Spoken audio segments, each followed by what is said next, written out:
In fact, the Hospice Foundation of America states that it's most effective when utilized for at least 1 month. Hospice is typically spoken about negatively, including the myths about hospice, when in fact it's a family benefit that typically has little to no cost to the patient.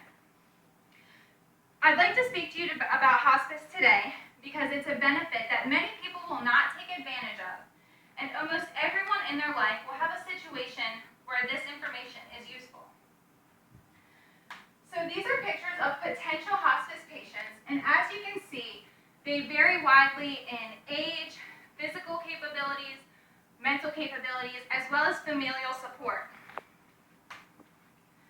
The qualifications for hospice are that the patient has 6 or less months to live with a terminal illness, and that they're no longer trying to cure their illness. So no more chemotherapy for cancer.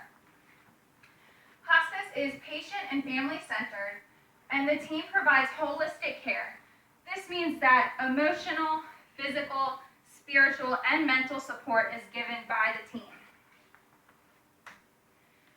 Included in hospice are the team members, so the caregivers, the nurses, the physicians, the pharmacists, etc. Medications to keep the patient comfortable, medical devices for comfort, so wheelchairs, walkers, hospital beds, oxygen concentrators, all of these things. Short-term inpatient care if necessary.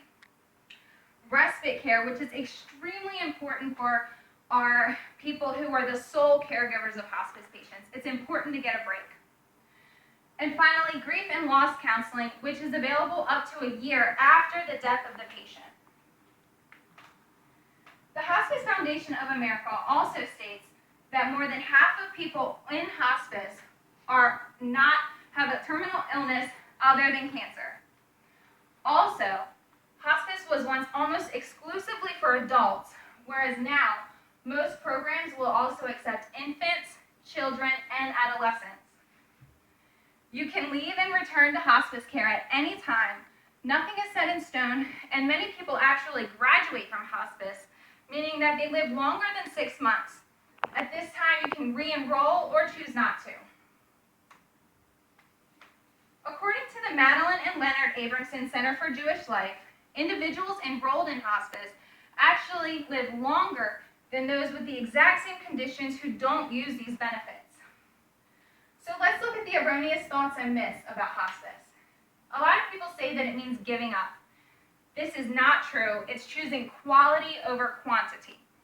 It allows the patient and their family to really focus on their life, focus on their bonds and relationships, instead of worrying about scheduling doctor's appointments and refilling prescriptions, which is done for you. Other people say that hospice patients are over-medicated. False. Dosages of pain medications and anxiolytics are started out at the lowest possible dosages and only increase when absolutely necessary. Okay.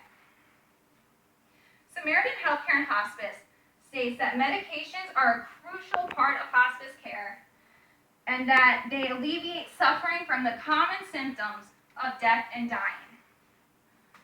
So, how do you pay for hospice?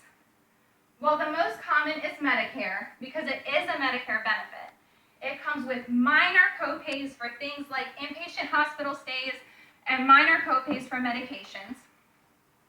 Some other options are private insurance companies, which vary per insurance company, and grants and donations, which are available through local hospice agencies for those who, for some reason, don't use Medicare and do not have a way to pay. So finally, death makes people uncomfortable. Uncomfortable people cannot make informed decisions about their loved one's care. Hospice is a Medicare benefit for the entire family that increases quality of life. Finally, HospiceCareActionNetwork.org says that 80% of Americans would choose to stay in their homes in the event of a terminal illness, and hospice is the way to make this happen. I have some pamphlets about the myths of hospice to hand out, and we can just look at those. I can share. And thank you. This is my informative speech. My name is Allison Johnson, and this is for CST 100. And there's my website.